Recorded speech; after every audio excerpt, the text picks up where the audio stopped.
കുട്ടികളുടെ മനസ്സിലെ മാനസിക പ്രശ്നങ്ങൾ തിരിച്ചറിയാം നമുക്ക്. അവരുടെ മനസ്സിൽ മറഞ്ഞിരിക്കുന്ന സങ്കടങ്ങൾ എന്തായിരിക്കാം അത്? മൗനം ചിലപ്പോൾ സ്വർണം പോലെ തോന്നും. കുട്ടികൾ കുറേ നേരം കലപില ശബ്ദമില്ലാതെ മിണ്ടാതിരിക്കുമ്പോൾ നമുക്ക് തോന്നും, ഓ എന്തൊരു മനോഹരമാണ്, ശല്യമൊന്നുമില്ലല്ലോ എന്ന്. പക്ഷേ എല്ലാ സമയവും ഇങ്ങനെയല്ല. ചില കുട്ടികൾ എക്സ്ട്രാ മിണ്ടാതാകുന്നു. മുമ്പ് നല്ലതുപോലെ ആക്റ്റീവായിരുന്നവർ പോലും ഇപ്പോൾ അവർ ഒരു ഷൈനസ് മാത്രമല്ല കാണിക്കുന്നത്, ഒരു സ്ട്രെസ്സ്, ഒരു ഭയം, അല്ലെങ്കിൽ അവർക്ക് അവരിൽ തന്നെ വിശ്വാസമില്ലാഴിക, അവരുടെ ട്രസ്റ്റ് നഷ്ടപ്പെട്ടതുപോലെ, അതായത് സൈലൻ്റ് മോഡിൽ സ്റ്റക്കായിപ്പോയ ഫോൺ പോലെ.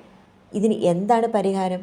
ദിവസവും നിങ്ങൾ ചെയ്യേണ്ടത് സൈഡ് ഡയറക്ഷൻ ഇല്ലാതെ 10 മിനിറ്റ് കുട്ടിയോട് നിങ്ങൾ ടൈം സ്പെൻഡ് ചെയ്യണം. സൈഡ് ഡയറക്ഷൻ എന്നുദ്ദേശിക്കുന്നത് TV, ഫോൺ ഇവ ഒന്നും ഉപയോഗിക്കാതെ കുട്ടിയോട് 10 മിനിറ്റ് നിങ്ങൾ ടൈം സ്പെൻഡ് ചെയ്യണം. അതായത് പേരൻസ് ആണല്ലോ ഇതെല്ലാം കാണിച്ചു കൊടുക്കുന്നത് കുട്ടികൾക്ക്, TV കാണുന്നതും ഫോൺ ഉപയോഗിക്കുന്നതും എല്ലാം, ശരിയല്ലേ? അപ്പോൾ നമ്മൾ തന്നെ നമ്മളെ പഠിപ്പിക്കണം. നമുക്കൊരിക്കലും ഇത് വേണ്ട, ഒരു 10 മിനിറ്റ്. കൂടാതെ ഓപ്പണായിട്ട് ക്വസ്റ്റ്യൻസ് അവരോട് ചോദിക്കണം. ഇന്നെന്താണ് ടീച്ചറിട്ട പരീക്ഷ അല്ല എക്സാം എന്താണ്, ഇതൊന്നുമല്ല ആദ്യം ചോദിക്കേണ്ടത്. ആദ്യം അവരോട് ചോദിക്കേണ്ടത്, ഇന്ന് എന്തായിരുന്നു സ്കൂളിൽ നടന്ന ഏറ്റവും ഫണ്ണിയസ്റ്റ് ആയിട്ടുള്ള കാര്യം, ഇതൊന്ന് ചോദിച്ചു നോക്കൂ. പതുക്കെ പതുക്കെ നിങ്ങൾ ഇന്നത്തെ എക്സാമിലേക്കോ അല്ലെങ്കിൽ ഇന്ന് നടന്ന സംഭവ വികാസങ്ങളിലേക്കോ എത്തിക്കോളൂ. നാം കുട്ടികളെ കേൾക്കണം. പലപ്പോഴും കുട്ടികൾക്ക് പേരൻസിൻ്റെ അഡ്വൈസ് ഒന്നും വേണ്ട, പ്രത്യേകിച്ച് ഇന്നത്തെ കുട്ടികൾക്ക് അവർക്ക് അഡ്വൈസേ വേണ്ട. പേരൻസ് അവരുടെ ചെവികളാണ് ആകേണ്ടത്. അതായത് വൈഫൈ സിഗ്നൽ കിട്ടാതെ നെറ്റ് സ്ലോ ആകുന്നത് പോലെ ശ്രദ്ധ കിട്ടാതെ കുട്ടികൾ സ്ലോ മോഡിൽ ആയി പോകരുത്. ജഡ്ജ്മെൻ്റ് ഇല്ലാതെ വേണം കേൾക്കാൻ. അവർ പറയുന്ന കാര്യങ്ങളിൽ ഇടയ്ക്ക് കയറി അവരെ ജഡ്ജ് ചെയ്യാൻ പോകരുത്. അതായത് അവർ പറയുമ്പോൾ ഓ ശരിയാണ്, നീയാണ് ശരി, അല്ലെങ്കിൽ നീ തെറ്റിപ്പോയി, ഇങ്ങനെയുള്ള കാര്യങ്ങൾ അവോയ്ഡ് ചെയ്യുക. ഇനി ചിരിക്കുക. അതായത് നമുക്ക് ഈ ചിരിയുടെ പിന്നിൽ ഒരു കഥയുണ്ടാക്കണം.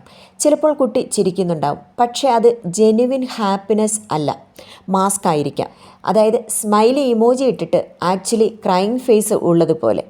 ദിവസേന ഹൈസ് ആൻഡ് ലോസ് ചോദിക്കുക. അതായത് ബെസ്റ്റ് തിങ് ഏതായിരുന്നു ഇന്നത്തേത്, അല്ലെങ്കിൽ വേഴ്സ്റ്റ് തിങ് ഏതായിരുന്നു ഇന്നത്തേത്. ഇതാണ് ഹൈസ് ആൻഡ് ലോസ്. അവിടെ നിന്നാണ് ഒരു റിയൽ സ്റ്റോറി ഉണ്ടാകുന്നത്. അവിടെ നമുക്ക് കുട്ടിയുടെ മാനസിക സമ്മർദ്ദം മനസ്സിലാക്കാം.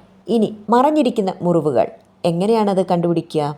മനസ്സിലെ മുറിവുകൾക്ക് പ്ലാസ്റ്റർ ഇല്ല, പക്ഷേ കെയർ ആൻഡ് പേഷ്യൻസ് കൊണ്ട് ഹീൽ ചെയ്യാൻ നമുക്ക് പറ്റും. സ്ക്രാച്ച് വന്നാൽ നമ്മൾ എന്ത് ചെയ്യും? ബാൻഡേഡ് ഇടും. എന്നാൽ മൈൻഡിന് സ്ക്രാച്ച് വന്നാലോ? ഒരു ബാൻഡേഡ് അവിടെയും കൊടുക്കണം, പക്ഷേ മൈൻഡ് എയ്ഡ് ആയിരിക്കണം അത്. ഹാർഷ് പണിഷ്മെൻറ്റ് ഒഴിവാക്കണം. പ്രശ്നത്തിന് സൊല്യൂഷൻ എപ്പോഴും അവരുമായി തന്നെ ഡിസ്കസ് ചെയ്യാൻ ശ്രമിക്കുക. അപ്പോഴായിരിക്കാം നമുക്ക് ഒരു പ്രോബ്ലം സോൾവിങ് മോഡ് കിട്ടുന്നത്. ഇനി നമുക്ക് എന്താണ് ചെയ്യാൻ പറ്റുക? ഒരു പോസിറ്റീവ് ലൈറ്റ് ആകണം. അതായത് കുട്ടികളുടെ എനർജി എന്ന് പറയുന്നത് പേരൻസിൽ നിന്ന് കിട്ടുന്ന പോസിറ്റീവ് വേർഡുകളാണ്. അതായത് ഒരു ബാറ്ററി ഡ്രെയിൻ ആയ ടോയ്ക്ക് നമ്മൾ ചാർജ് കൊടുക്കുന്നത് പോലെ, പുതിയൊരു ബാറ്ററി ഇട്ട് കൊടുക്കുന്നത് പോലെ ദിനം പ്രതി പ്രൈസ് ചെയ്യാനുള്ള ഒരു കാര്യം കണ്ടെത്തണം. അവരെ അപ്രീഷിയേറ്റ് ചെയ്യണം. ദിനം പ്രതി ഒരെണ്ണമെങ്കിലും. ചെറിയ സക്സസ്സുകൾ പോലും നിങ്ങൾ സെലിബ്രേറ്റ് ചെയ്യണം. എന്ന് പറഞ്ഞ് കയ്യിലുള്ള കാശ് മൊത്തം കൊടുത്ത് സെലിബ്രേറ്റ് ചെയ്യണം എന്നല്ല കേട്ടോ. ഇനി കുട്ടികളുടെ സ്മൈൽ സേഫാക്കുന്നത് ഗാഡ്ജറ്റ് ഗിഫ്റ്റ് ചെയ്യുന്നതല്ല, മനസ്സിൽ ഗിഫ്റ്റ് ചെയ്യുന്ന സെക്യൂരിറ്റിയാണ് എന്ന ബോധം പേരൻസിനാണ് ആദ്യം ഉണ്ടാകേണ്ടത്. അതുകൊണ്ട് ഗാഡ്ജറ്റുകൾ അവോയ്ഡ് ചെയ്യൂ. അവരുടെ മനസ്സിന് കൊടുക്കുന്ന സെക്യൂരിറ്റിയാണ് അവരുടെ ഏറ്റവും വലിയ ഗിഫ്റ്റ്. അവരുടെ കൂടെ നിങ്ങൾ സ്പെൻഡ് ചെയ്യുന്ന 10 മിനിറ്റാണ് അവരുടെ ഏറ്റവും വലിയ ഗിഫ്റ്റ്. അവരെ കേൾക്കുന്ന നിങ്ങളുടെ ചെവികളാണ് അവരുടെ ഏറ്റവും വലിയ ഗിഫ്റ്റ്.